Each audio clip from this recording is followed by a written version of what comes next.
కాబట్టి తన స్వాస్థ్యములో శేషించిన దోషమును, స్వాస్థ్యం అంటే చూసాం, నిత్య స్వాస్థ్యం ఉంది, పరలోక స్వాస్థ్యం ఉంది, మనకు భూమి కూడా ఒక స్వాస్థ్యం. ఇది భూమి కూడా నీకేం స్వాస్థ్యాలు ఉన్నాయి అంటారు. గలతీలు ఉంది చూడండి, 4వ అధ్యాయము, గలతీలకు రాసిన పత్రిక.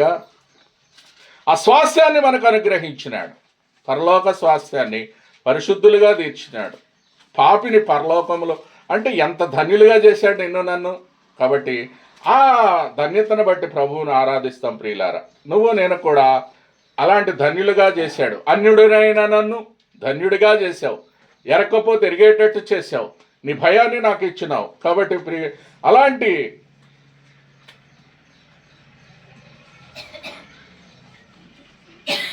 అంటే స్వాస్థ్యంగా కుమారులను ఇస్తారని మనల్ని ఎలా చేశాడు. గలతీ 4 చూడండి,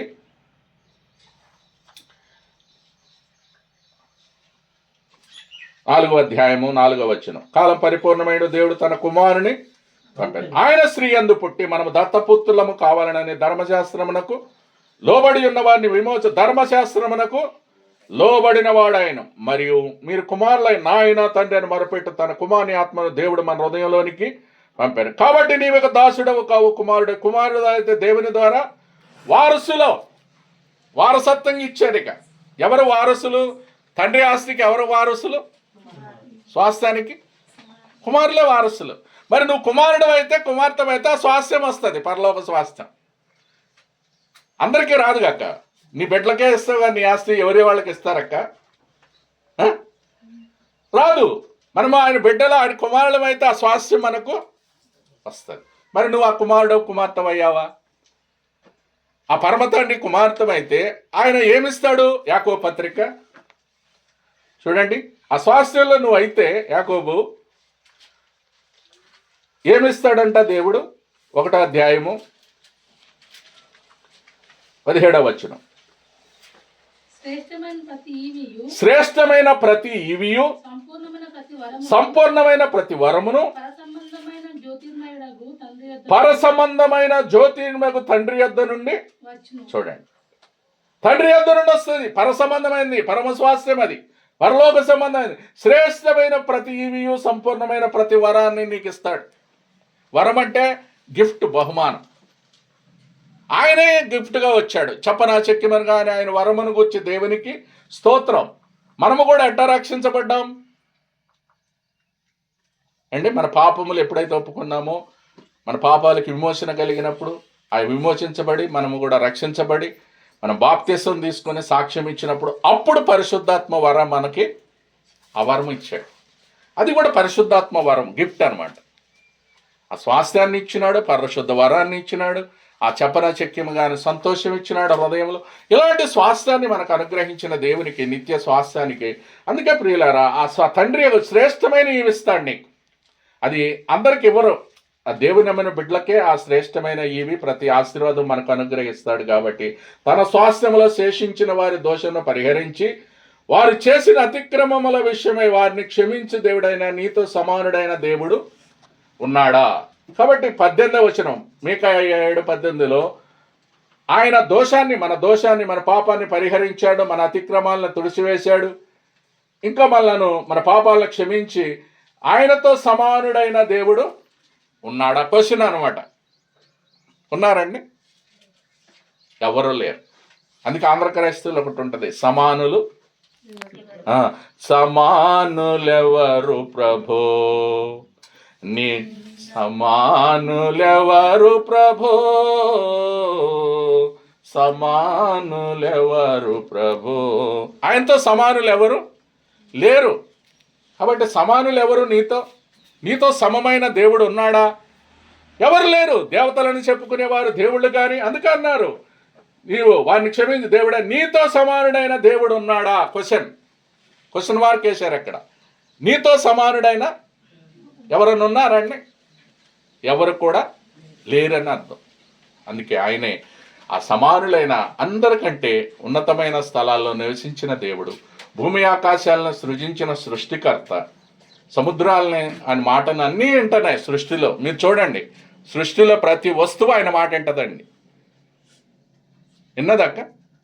ఆకాశం ఉంటుంది, వర్షం కురవమంటే ఆకాశం వర్షం ఇస్తుంది, భూమి తన ఫలం ఇస్తుంది.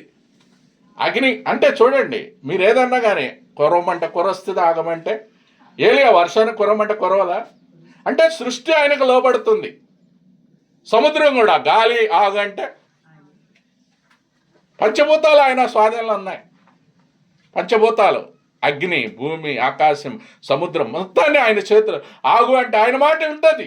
సముద్రం మీద నడుస్తున్నప్పుడు గాలి వచ్చే శిష్యులందరూ అయ్యో చచ్చిపోతున్నా, సస్తున్నాం అంటున్నారు. అంటే ఏమన్నాడు? విశ్వాసం లేదా అల్ప విశ్వాసులారా, మీకెందుకు అంత భయం? వెంటనే ఆయన సముద్రమును గాలిని చూడండి, గద్దిస్తే లోబడ్డదా లేదా? అంటే ఎవరు గద్దిస్తే ఊకారు లోబడతాయా? ఎవరి మాట వింటా? ఇప్పుడు నీ కుమారుడు నీ మాట, నీ తండ్రి అయితేనే కదా నీ మాట అనేది. గద్దిస్తే వినడానా? నువ్వు చెప్పిన మాట వింటాడు నీ కుమారుడు కుమార్తె, తప్పకుండా వింటారక్క. మరి నువ్వు కుమారుడు కుమార్తె అయితే ఇప్పుడు ఆయన సృష్టికర్త కాబట్టి గాలి ఆగమంటే ఆగింది. మనకు కనబడుతుందా గాలి? గాలి ఎక్కడ పుట్టిందే లేదు, ఏమవుతుందో ఆగి, ఆయన ఆగమన్నాడు గాలిని, ఆగిపోయింది. సముద్రాన్ని తుఫాన్లు వస్తున్నాయి, ఆగమన్నాడు, ఆపాడు. అంటే చూడండి, సృష్టికర్త కాబట్టి ఆయన ఏదైనా చేయగలడు. అందుకే ఆ సృష్టికర్త నువ్వు నేను కలిగినాం. ఆయనతో సమానులైన దేవుడు ఎవరు లేరు. అందుకు ఆరాధన చేయాలి. మనం ఎందుకు చేయాలి అంటే, మనం ఆరాధనలో ఆత్మ సత్యం రెండు ఉండాలి. సత్యం ఆయనే, ఇంకెవరు సత్యవంతుడు లేరు. ఆత్మదేవుడు పరిశుద్ధాత్మని ఇచ్చాడు. తండ్రి కుమార త్రియేక దేవుడిలో పరిశుద్ధాత్ముడు ఒక వ్యక్తి, చాలా ఇంపార్టెంట్ ఉంది. ఆయన యేసు ప్రభు, తండ్రి, కుమారుడు ముగ్గురు ఒక్కటే. ఆ సిద్ధాంతం ఎవరైనా కాదు అంటే తప్పుడు పోదా, మీరు గమనించాలి. వాక్యానుసారము కాదు అది. అందుకే ఆ పరిశుద్ధాత్ముడు నీ వరాన్ని నువ్వు పొందాలంటే పరిశుద్ధాత్ముడు నీలోనికి రావాలి. సర్వసత్యంలోనికి ఆత్మ నడిపించినప్పుడు మంచేదో చెడేదో నీకు తెలుస్తుంది. దురాత్మ ఏదో సత్యాత్మ ఏదో నీకు తెలుస్తుంది. సర్వసత్యుడు పరిశుద్ధాత్ముడు లేనప్పుడు ఏం తెలుస్తుంది? ఏమీ తెలియదు. ఇక అంతా ఆచారం, మతాలు అనమాట. అవన్నీ మతాలు పట్టుకొని ఏలాడుతుంటారు వీళ్ళు. ఈ లోకంలో నడిచేదంతా మతాలు పట్టుకొని. మళ్ళీ వారికే లోకస్తులకేం తేడా? నో డిఫరెన్స్, అసలు తేడా ఉండదు. మళ్ళీ వారికంటే కూడా ఎక్కువ చేస్తారు వీళ్ళు మళ్ళీ. అందుకే మతాలు పట్టుకుంటే ఏమీ కాదక్క, మార్గము మన ప్రభువుని. అది మనకు తెలిసింది. మన ఆ పరిశుద్ధాత్మ దేవుడు మనలో ఉన్న గొప్ప దేవుడు. నీలో ఉన్నవాడు లోకంలో ఉన్నవానికంటే ఎంత గొప్ప దేవుడు అండి మన దేవుడు, ఎంత ఆశీర్వాదం. ఇది అందరికీ లేదు, ఆ ధన్యత అందరికీ అర్థం కాదు. ఆ పరిశుద్ధాత్మ స్వాస్థ్యాన్ని పొందిన వారు, ఆ పరిశుద్ధాత్ముడిని లోనున్న వారికే అర్థమవుతుంది. అందుకే యోహాను సువార్త మనం ఎవరు 4:4 మొదటి యోహాను పత్రిక 4:4 చిన్నపిల్లలారా మీరు దేవుని సంబంధులు. ఎవరిని? లోకంలో జయించినావంట. ఎవరి ద్వారా? పరిశుద్ధ ఆయన ద్వారానే. పిల్లలారా అన్నారు అంటే తండ్రికి మనం పిల్లలం కాబట్టి, పిల్లలారా మీరు మనం దేవుని సంబంధులం. నీలో ఉన్నవాడు లోకములో ఉన్నవానికంటే అది గొప్ప దేవుడు నాలో ఉన్నాడు. ఇంకెవరిని మన లెక్క. అందుకే ధైర్యం అనమాట. నీకెవరిని బట్టే అంటారు చూడు, నీ లోకంలో కొంతమంది అంటారు, అరే వీళ్ళకి ఎందుకు అంత ధైర్యం, ఎవరిని బట్టి ధైర్యం? అది పరిశుద్ధాత్మ లోనుండ కాబట్టి ధైర్యపరుస్తాడు, ధైర్యం ఇస్తాడు. అందరికీ ధైర్యము లేదు, అందరికీ ఆ స్వాస్థ్యం లేదు. అందుకే వారికి ఆ ధైర్యం. అందుకే ప్రియమైన వాళ్ళారా, అంత స్వాస్థ్యాన్ని మనకి ఇచ్చిన దేవుణ్ణి, ఆయనతో సమానుడైన దేవుడు ఉన్నాడా? చూడండి, ఆయన కనికరము చూపుటయందు సంతోషించువాడు కనుక నిరంతరము కోపముంచాడు. చూడండి 17-18 ఆఖరి భాగంలో ఉంది. ఆయన కనికరము చూపుటయందు సంతోషిస్తాడంట మన దేవుడు. కనికరం అంటే కృప. మనం దేని పాత్రులంగామో దానికి పాత్రులుగా చేసినాడు. గ్రేస్ని మనకి ఇచ్చాడు. 118 చూడండి, 103వ కీర్తన 10వ వచనం. ఆ కృపను బట్టి మనము ధన్యులుగా చేస్తున్నాడు. ఆ కనికరాన్ని బట్టి ప్రభువుని ఆరాధన మన పాపములను బట్టి మనకు ప్రతీకారం చేయలేదు. భూమి కంటే ఆకాశం ఎంత ఉన్నతంగా ఉన్నదో ఆయన యందు భయభక్తులు గలవారి ఎడల ఆయన కృప అంత అధికంగా ఉన్నది. పడమటికి తూర్పు ఎంత దూరమో ఆయన మన అతిక్రమములను మనకు అంత దూరపరిచి ఉన్నాడు. తండ్రి తన కుమారుల ఎడల జాలిపడినట్లు యెహోవా తన యందు భయభక్తులు గలవారి ఎడల జాలిపడు. చూడండి, ఎవరి ఎడల జాలిపడతాడు దేవుడు? తన యందు యెహోవా యందు భయభక్తులు గలవారి ఎడల జాలిపడను. ఇప్పుడు నువ్వు నేను బాధలు ఉంటే ఆయన జాలిపడాలంటే ఆయన యందు భయభక్తులు ఉంటే జాలిపడతాడు. అందుకే అన్నాడు తండ్రి తన కుమారుని ఎడల. అదే నేను అందుకే అన్నావు ఇందాకటి నుంచి. మరి నువ్వు తండ్రికి కుమారుడు అయ్యావా, కుమార్తె అయ్యావా? ఎక్క అయితేనే మనకు. అందుకే కదా తప్పిపోయిన కుమారుడు మొత్తం పంచుకున్నాడు, నాశనం చేసినా కానీ ఇంకొకళ్ళు అయితే దూరంగా పెడతారు. కానీ ఆయన ఏం చేశాడు? తండ్రి ప్రేమ వెళ్ళి ఆయన వస్తుంటేనే కౌగిలించుకున్నాడంట. అంటే ఆయన ఎట్టుందో కూడా అనవసరం. పందులు మేపోడు ఎట్టుంటాడు, బట్టలు లేనాడు ఎట్టుంటాడు, స్నానం చేయనాడు ఎట్టుంటాడు, వాడిని వెళ్ళి కౌగిలించుకుంటారట. ముట్టం కూడా ముట్టం, దూరంగా వారా అంటారు ఎవరన్నా ఉంటే. మరి అలాంటి వ్యక్తి ఎక్కడి నుంచి వస్తుంటే తండ్రి ప్రేమ చూడండి, వెళ్ళి ఎలాగున్నా కౌగిలించుకొని ముద్దు పెట్టి ఎందుకు చేశాడు? తండ్రి ప్రేమ అలాంటిది. అందుకే తండ్రి తన ఎడల జాలిపడినట్టు మన ఎడల జాలిపడ్డాడు. కూడా మనమేం మంచివాళ్ళమేం కాదు. మన అతిక్రమాలు మన దోషాలను బట్టి చూస్తే మనకు శిక్షకు పరుహులం. అందుకే మన పాపాలను బట్టి మనకు ప్రతీకారం చేయలే, మన దోషాలను బట్టి మనకు శిక్ష ఉన్నది, మనకు శిక్ష రావాలి. కానీ ఆయన అది గ్రేస్, ఆ కనికరాన్ని బట్టి మనలను తప్పించాడు. ఆ కృపను బట్టి జ్ఞాపకం చేసుకొని ఆయన కుమారుని మళ్ళా జాలిపడ్డాడు. మన యందు కోపం ఉంచలేదు. దేవుడి కోపం వస్తే ఏమైపోతాం? ఆయన దహించు అగ్ని అయిపోతాం. అందుకే ఆయన కృపామయుడు కాబట్టి దహించాడు. ఆ ప్రేమను చూపించి మన యందు మరలా జాలిపడి దగ్గరకు తీశాడు. అందుకే మన పాపాలను బట్టి మన ప్రతీకారం చేయలే, మన దోషాలను బట్టి భూమి కంటే ఆకాశం ఎంత ఉన్నతంగా ఉంది. ఆయన యందు భయభక్తులు గల వారి ఎడల ఆయన కృప నీ యందు భయభక్తులు ఉంటే ఆయన కృప అంత అధికంగా ఉంటుంది. అందుకే పిండి కొద్దిగా రొట్టె అంటారు కక్క ఈ లోకంలో. నువ్వు పిండి ఎంత తీసుకుంటే అంత రొట్టె వస్తుంది, అంతే కదా. నువ్వు అందుకే ఆయన కృప అంత అధికంగా ఇస్తాడంట నీకు.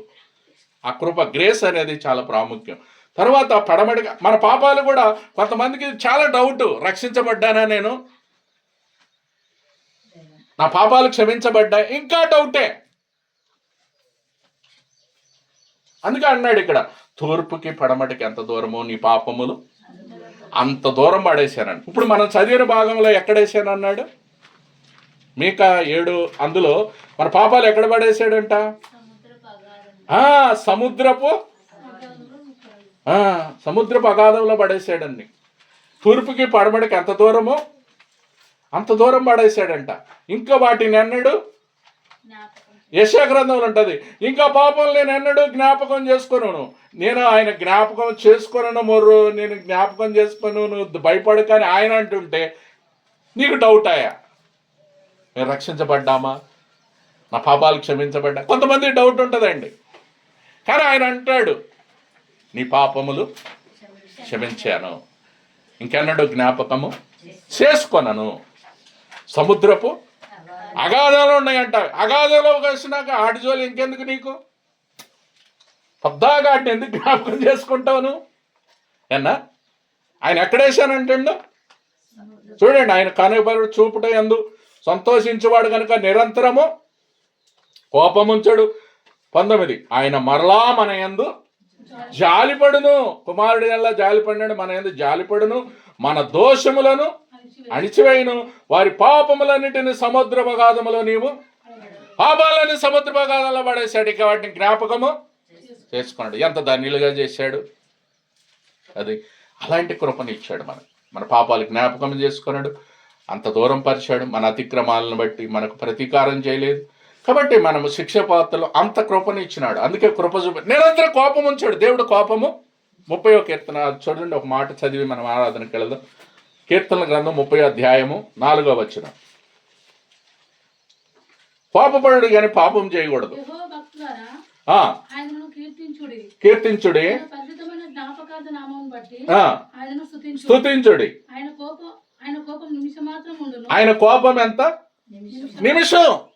నిమిషమే ఉంటది ఆయన కోపం. ఆయన దయ ఆయుష్కాలం అంతైన, ఆయన దయ నీకు ఆయుష్కాలం అంతా, నువ్వు బతికినంత కాలం ఆయన ఇస్తాడు దయ నీకు. నీకెంత నువ్వు బతికినంత కాలం ఆయన కృప నీకు తోడుగా ఉంటది. ఆయన దయ ఆయుష్కాలం ఉంటది. కాబట్టి సాయంకాలము ఏడుపు వచ్చి రాత్రి ఉండినను ఉదయమున సంతోషం కలుగును. చూడండి, అది ఆయన కృప ఉన్న వాళ్ళకి, ఆయన జాలి పడిన వాళ్ళకి, ఆ భక్తులైన వారికి ధన్యత ఏంటంటే, ఒకవేళ నీకు ఏడుపు వచ్చినా, సాయంకాలము దుఃఖం వచ్చినా, ఏడుపు వచ్చినా, ఉదయకాలం ఏం కలుగుతుంది? సంతోషం కలుగుతుంది. అది లోకంలో ఉన్న వాళ్ళ దుమ్ము కొట్టుకొని ఏడుచుకుంటుంటారు. ఇప్పుడు చచ్చిపోతే మనం ఏం చేస్తారు అండి? చచ్చిపోతే లోకంలో ఉన్నవాళ్ళు నోరు కొట్టుకుని యా చచ్చిపోయినా అని దుమ్ము పెడి ఏడుస్తుంటారు. మన వాళ్ళు ఏం చేస్తారు? సమాధులకు ఎప్పుడు వెళ్ళలేదు అక్క? సంతోషంతో పాటలు పాడతారు, కీర్తనలు పాడతారు. బైబిల్ ఉంది యాకోబు పత్రికలో, ఎవరికైనా శ్రమ కలిగిన ప్రార్థన, సంతోషము కలిగిన పాటలు. అంటే పాటలు పాడుతున్నారంటే అర్థం ఏంటి? విశ్రాంతిలోకి వెళ్ళిపోయింది. అంటే ఈ పాపముని, ఈ శాపాన్ని ఇక్కడంతా వదిలేసినాడు. నిత్యత్వంలో ఇక ఇంకేమి పాపం ఇక చేయటానికి ఆస్కారము లేదు. నిత్య విశ్రాంతిలోకి వెళ్ళిపోయినాడు కాబట్టి ధన్యుడయ్యాడు. ఏమయ్యాడు? అది ధన్యుడంటే. అందుకు సంతోషం. ధన్యుడైపోయినాడు. మన వాళ్ళకి అర్థము కాదండి. మరణాన్ని వర్ణించింది. మరణం అనేది చాలా మర్మమైంది, ఈ లోకానికి అర్థం కాదు. అందుకే తండ్రి, కుమార, పరిశుద్ధ, అందుకే బాప్తీసం తీసుకున్నప్పుడు అంటారు కదా, పుట్టినోడు అంటే నువ్వు బాప్తీసం ఏంది? నీ మరణ, భూస్థాపన, పునరుద్ధానాలు. అవి బాప్తీసం దేనికి సాదృశ్యం అంటే నువ్వు సచ్చినందుకు సాదృశ్యం. అది ముంచడం అంటే అర్థం ఏంటి? ఇక చచ్చిపోయినట్టు అనమాట. సమాప్తం అంతా, ఇంకా సమాప్తం అయింది, తిరిగి లేచినట్టు, న్యూ లైఫ్ అనమాట. అందుకని ఆయన మన యందు మన దోషాలను బట్టి ప్రతీకారం. అందుకే మన అతిక్రమముల కొరకు ఆయన 53:5 అక్క యెషయా గ్రంథములో 53 ఏం చేశాడు ఆయన? 53:5 మన అతిక్రమం, మన అతిక్రమములను బట్టి అతడు గాయపరచబడెను, మన దోషములను బట్టి నలగొట్టబడెను, మన సమాధానకర్త సమానార్థమైన శిక్ష అతని మీద పడెను, అతడు పొందిన దెబ్బల చేత మనకు స్వస్థత కలుగును. మనకు ఇప్పుడు ఎట్ట స్వస్థత వస్తుంది? మన పాపాలకి ఆయన పొందిన అది ఆ రక్తము ద్వారా. ఆయన పరిశుద్ధమైన రక్తం, విమోచన రక్తం. ఆయన రక్తమే పరిశుద్ధమైంది. ఈ లోకంలో ఎవరూ పరిశుద్ధుడు లేడు. అందరూ అనీతిమంతులే, అందరూ పాపులే. నాతో సహా చెప్పే, నీతో సహా ఈయనే, మనం అందరితో సహా మనం అందరూ పాపులమే. కానీ ఆయన పరిశుద్ధుడు.